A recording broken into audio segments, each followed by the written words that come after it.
बिस्मिल्लाहिर्रहमानिर्रहीम, अस्सलाम वालेकुम।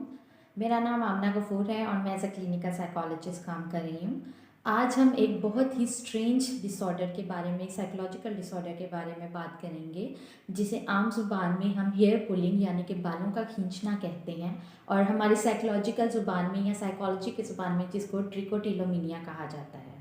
ये किस तरह का डिसऑर्डर है, इस पे बात कर लेते हैं। जैसे कि नाम से ही ज़ाहिर है, ट्रिकोटिलोमिनिया यानी कि हेयर पुलिंग डिसऑर्डर, बालों का खींचना। तो इस डिसऑर्डर में लोग अपने बालों को खींचते हैं, यानी कि उन्हें एक स्ट्रॉन्ग किस्म की डिज़ायर उनमें पैदा होती है, इंटेंस किस्म की ख्वाहिश पैदा होती है, जिसमें लोग अपने स्कैल्प के बालों को यानी कि सर के बालों को खींचते हैं, या अपने आईब्रोज को खींचते हैं, या आई लैशेस को खींचते हैं। और इन स्पाइट ऑफ द कॉन्सिक्वेंसेस उनके कई लोगों की बचपन जो हो जाता है और उनके स्कैल्प के बाल जो होते हैं वो ख़त्म होना शुरू हो जाते हैं, या उनके आईब्रोज के बाल जो हैं ख़त्म होना शुरू हो जाते हैं। कई लोगों के तो हमने आई लैशेस भी देखे हैं कि वो बिल्कुल ख़त्म हो चुकी होती हैं, लेकिन और ऐसा करने से उन्हें डिस्कम्फर्ट भी फील होता है या डिस्ट्रेस भी फील होता है, क्योंकि कई जगहों पे वो ऐसी जगहों पे जाते हैं जहाँ पे लोग उनसे कहते हैं कि तुम्हारे आईब्रोज कहाँ गए या तुम्हारे आई लैशेस कहाँ गए। तो वो फिर भी इन सब चीज़ों के बावजूद दे keep on doing the things, क्योंकि उन्हें इससे खुशी मिलती है, या उन्हें सेटिस्फेक्शन होती है, या उन्हें उनकी डिज़ायर पूरी हो जाती है, या उनकी इमोशनल रिलीफ होता है, या उनकी एंजाइटी ख़त्म होती है। इसलिए कई लोग इस तरह की जो सिचुएशन है या इस तरह की बिहेवियर है उनको अपना लेते हैं। तो इस डिसऑर्डर को हम लोग कहते हैं ट्रिकोटिलोमिनिया या हेयर पुलिंग डिसऑर्डर। तो इसके क्या क्या सिम्टम्स हैं वो देख लेते हैं। अच्छा जी, जब हम इस डिसऑर्डर में सिम्टम्स के बारे में बात कर रहे हैं तो इसमें लोग अपने बालों को पुल करते हैं, यानी कि बालों को खींचते हैं, और वो इतना तब तक खींचते रहते हैं जब तक कि उनकी सेटिस्फेक्शन ना हो जाए। क्यों खींचते हैं कि अगर वो ऐसा ना करें, क्योंकि मैंने बताया ना आपको पीछे भी कि एक डिज़ायर उनमें पैदा होती है, डिज़ायर बहुत स्ट्रॉन्ग किस्म की होती है जो जिसकी वजह से वो अपने बालों को खींचते हैं। अगर वो बालों को ना खींचें तो उनमें अजीब किस्म की टेंशन पैदा हो जाती है, या एंजाइटी के सिम्टम्स पैदा होना शुरू हो जाते हैं। और जब वो बालों को खींच लेते हैं तो उनमें एक सेंस ऑफ प्लेजर या सुकून की लहर आ जाती है, या वो सेटिस्फाई हो जाते हैं कि उन्होंने एक कंपल्शन जो है उसको कर लिया है। तो ये किस तरह की होती हैं, कई लोग जो है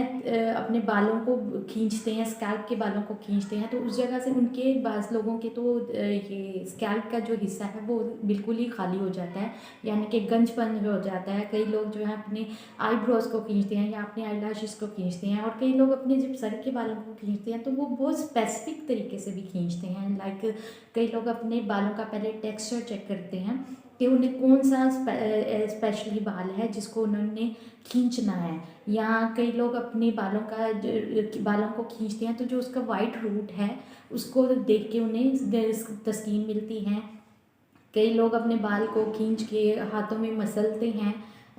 कई लोगों को अपने बाल खींच के उसको अपने होंठों के इर्द गिर्द अराउंड अपने लिप्स को लगाने में मज़ा आता है, या उसमें तस्कीन मिलती है। कई लोग अपने बालों को खींच के उसको चू करते हैं, चबाते हैं, या कई लोग उसको बालों को निगल जाते हैं। तो इन लोगों को इससे सेटिस्फेक्शन होती है और तस्कीन मिलती है, और ये तब तक ये रेपिटेटिव ये बिहेवियर होता है, और ये तब तक करते रहते हैं जब तक इनको कोई तस्कीन ना मिल जाए या इनकी एंजाइटी या स्ट्रेस का लेवल ख़त्म ना हो जाए। इसके कॉन्सिक्वेंसेस में हालांकि उनके जो जहाँ जहाँ से वो बाल खींचते हैं वहाँ पे के एरिया जो है वो बिल्कुल खाली भी हो जाता है, यानी कि वो इतने उनके रेपिटेटिव बिहेवियर्स हो रहे होते हैं, खींच खींच के उन्होंने अपनी जगह का वो हिस्सा खाली कर लिया था, यानी कि वो जो स्पेसिफिक हिस्सा होता है वो उनका खाली हो चुका होता है। फिर उसके नतीजे में उन्हें बाहर लोगों से मिलने में डिस्ट्रेस भी महसूस होता है, डिस्कम्फर्ट भी महसूस होता है, लेकिन फिर भी उनकी क्योंकि डिज़ायर बहुत ज़्यादा स्ट्रॉन्ग होती है, वो कुछ नहीं कर सकते। They in spite of consequences they keep on doing the behaviour, क्योंकि उनका उस पर जोर नहीं चल रहा होता, वो डिज़ायर उनकी स्ट्रॉन्गली उन पर हावी हुई होती है, वो ख़त्म नहीं हो रही होती। कई लोग तो उनसे पूछते हैं कि आपका ये एरिया कहाँ गया है, तो यहाँ पे बाल नहीं है, कुछ भी है, लेकिन फिर भी उनकी डिज़ायर पे उनका काबू नहीं होता। वो कंपल्शन नहीं कर, ऑब्सेशन इतनी ज़्यादा होती है कि उन्हें वो करके रहना होता है। फिर उसके नतीजे में कई लोग विक्स पहनते हैं या अपने आईब्रोज पे जहाँ पे बाल नहीं है वहाँ पे पेंसिल से कवर करते हैं या आर्टिफिशियल आई लैशेज़ लगाएंगे ताकि लोगों को पता ना चले कि वो हेयर उन्हें कोई ऐसा डिसऑर्डर है या हेयर पुल करने की उन्हें कोई प्रॉब्लम है। दे लोगों में ये बहुत शिद्दत से देखने में ये चीज़ आई है। तो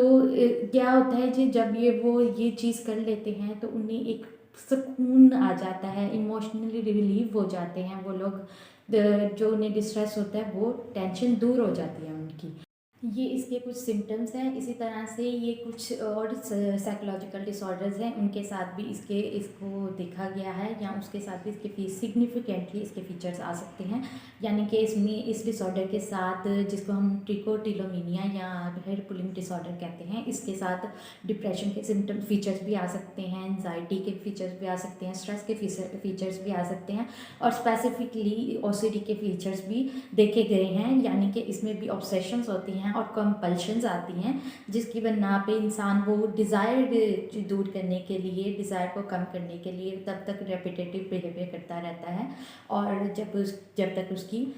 सेटिस्फेक्शन ना हो जाए। तो इसलिए इसमें ओसीडी के फीचर्स भी देखे जाते हैं। और इसकी एसोसिएशन की बात की जाए तो कई रेपिटेटिव बिहेवियर जो हैं वो इसके साथ एसोसिएटेड देखे गए हैं। यानी कि कई लोगों को आदत होती है स्किन को पिक करने की, यानी कि बार बार अपनी जो स्किन है उसको उखाड़ते हैं या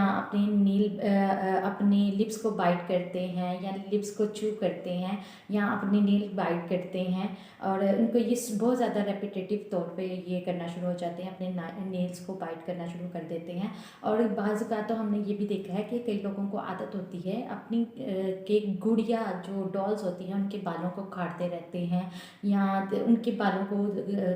काटते रहते हैं, या अगर कोई किसी कारपेट पे बैठे हैं तो उसके धागे कारपेट को निकालते रहेंगे, उसके जो धागे हैं उनको निकालते रहेंगे या सॉक्स के धागे हैं उनको खींचते रहेंगे। तो ये कुछ इस तरह के रेपिटेटिव बिहेवियर्स होते हैं जो कि बार बार करने वाले बिहेवियर्स होते हैं, वो इस तरह के डिसऑर्डर के साथ एसोसिएटेड होते हैं। तो इस तरह के भी बिहेवियर्स लोग कर सकते हैं। इसकी टाइप्स की बात करें तो इसकी दो तरह की टाइप्स होती हैं, एक होती है फोकस्ड और दूसरी होती है ऑटोमेटिक। फोकस्ड में क्या होता है, फोकस्ड में लोग अपनी नेगेटिव जो इमोशंस हैं या नेगेटिव जो स्ट्रेस हैं उसको ओवरकम करने के लिए इस तरह की डिज़ायर करते हैं। जब तक जिससे वो हेयर पुल करते हैं तो उन्हें सेंस ऑफ प्लेयर या दिल की तस्कीन मिलती है। और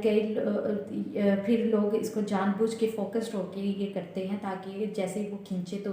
उन्हें सुकून मिल जाए, या बाल खींचने से या आईब्रो के बाल खींचने से उन्हें एक सेटिस्फेक्शन हो जाए और दिल की तस्कीन मिले, उनका जो इमोशनल रिलीफ है वो हो जाए। दूसरा क्या जी, ऑटोमेटिक होता है। ऑटोमेटिक में क्या होता है कि कई लोगों को पता ही नहीं होता, लाइक अननोइंग होती हैं, अवेयरिंग बिहेवियर होता है। यानी कि कई लोग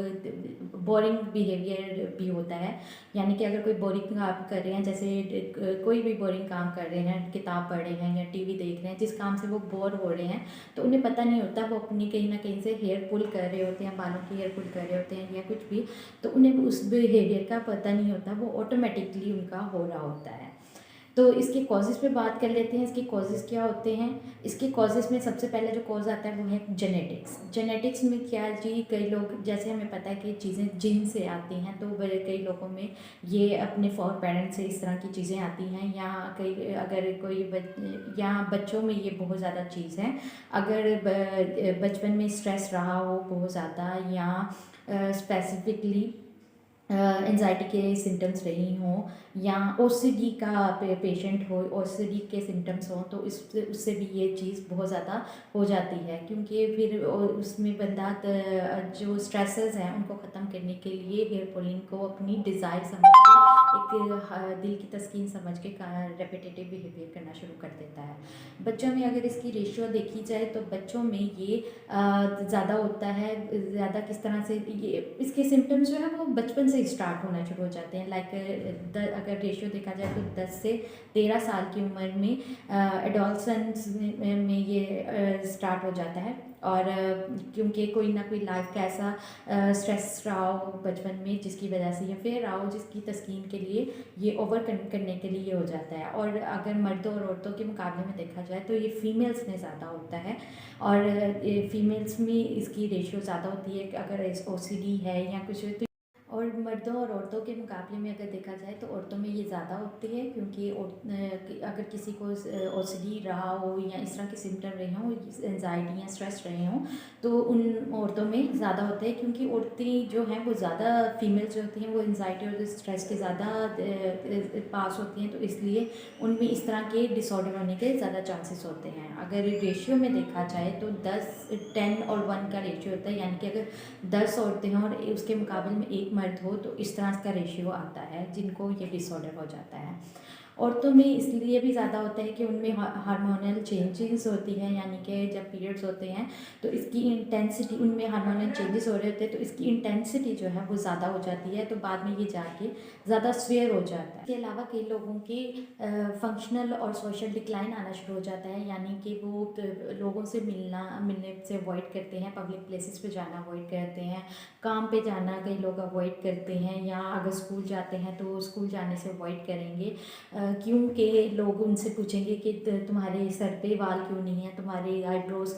पे बाल क्यों नहीं है, या तुम्हारे आईलैशेस क्यों नहीं है। तो वो लोग इस तरह से के लोग पूछेंगे, हम पे कमेंट पास करेंगे, तो वो इससे डिस्ट्रेस फील करते हैं और डिस्कम्फर्ट फील करते हैं, और इस तरह के बिहेवियर से अवॉइड करते हैं कि वो लोगों से जगहों पे पब्लिक पे जाने से अवॉइड करते हैं कि हम लोगों से मिले ही ना, ताकि हमसे कोई पूछे ही ना कि तुम्हारे ये क्या हुआ है। इसके अलावा जी उनके जो इंटेस्टाइन है उस पर बहुत ज़्यादा इफेक्ट पड़ता है, यानी कि जिन लोगों को बाल खींचने की या बाल खींच के खाने की आदत होती है तो उनके जो इंटेस्टाइन है उसमें बॉल्स बन जाते हैं बालों के, तो वो उसे हम लोग इंटेस्टाइन ऑब्स्ट्रक्शन या ऑब्स्ट्रक्शन कॉल्स भी कहते हैं। तो बाद में जब वो रुकावटें बन जाती हैं तो कई लोगों के उसके क्या कॉन्सिक्वेंसेस होते हैं,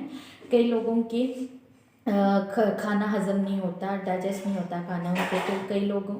लोगों का वेट बहुत ज़्यादा लूज़ होने लग जाता है। और अगर ऑब्स्ट्रक्शंस की जो इंटेस्टाइन में ऑब्स्ट्रक्शन की जो इंटेंसिटी है या सेवेरिटी है वो बहुत ज़्यादा बढ़ जाए तो खुदा ना खास्ता कई लोगों की डेथ भी हो जाती है।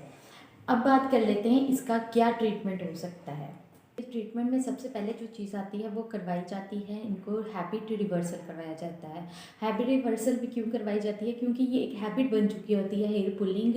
उनकी रूटीन की जो हैबिट है उसके अगेंस्ट जाके एक हैबिट बन चुकी होती है, तो इसको अवॉइड करवाने के लिए हैबिट रिवर्सल करवाई जाती है, जिसमें उनको उनके हाथों में उनको रेपिटेटिव बिहेवियर जो हो रहा होता है उसके अगेंस्ट जाके दूसरे बिहेवियर्स करवाए जाते हैं या दूसरी हैबिट सिखाई जाती है, जिससे वो उनके हाथों को टाइम ना मिले, या जो लोग बोर हो रहे हैं वो अपने बालों को खींच रहे हैं तो वो उनको टाइम ना मिले कि उनके हाथ, उनको बताया जाता है कि आप कब किस तरह से दूसरी हैबिट्स अपना सकते हैं ताकि उनके हाथ जब वो बोर हो रहे हों तो उनके हाथ ऑटोमेटिकली उन हेयर पुलिंग की तरफ ना जाएं। इसके अलावा कोग्निटिव बिहेवियरल थेरेपी करवाई जाती है, जिसे लोग रवैयों की तब्दीली की थेरेपी भी कहते हैं, टेक्निक कहते हैं, जिसमें उसने सिखाया उनके थॉट्स पे,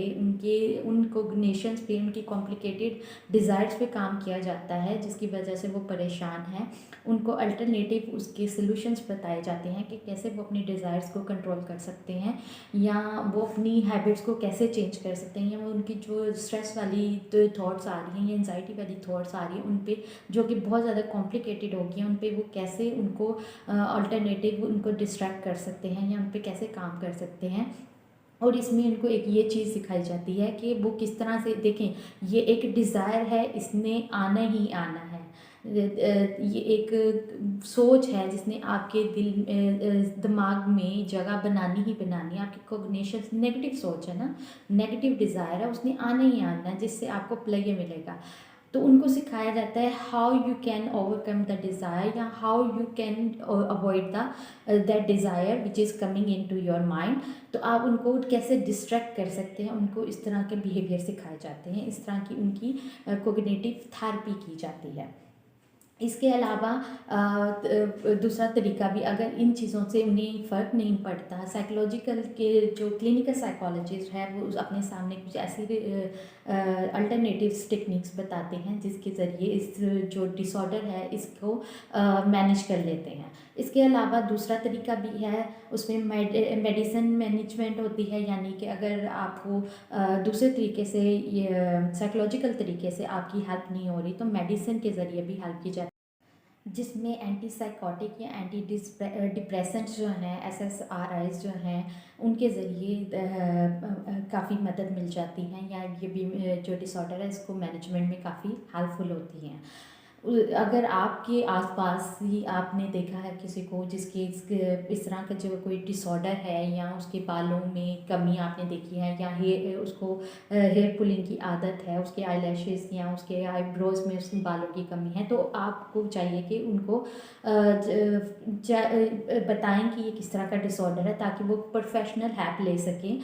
क्योंकि हेल्प लेने में शर्म की बात नहीं है। आपको अगर इस तरह का कोई मसला है तो हेल्प लेनी चाहिए, ताकि ये चीज़ें मज़ीद कॉम्प्लिकेटेड होने से पहले, इनकी स्वेरिटी ज़्यादा होने से पहले इनको पकड़ लिया जाए और इनकी मैनेजमेंट की जाए। बाकी आपको अगर वीडियो अच्छी लगी हो तो इसको लाइक, शेयर और सब्सक्राइब ज़रूर कीजिएगा। मुझे अपनी दुआओं में याद रखिएगा। अल्लाह हाफ़िज़।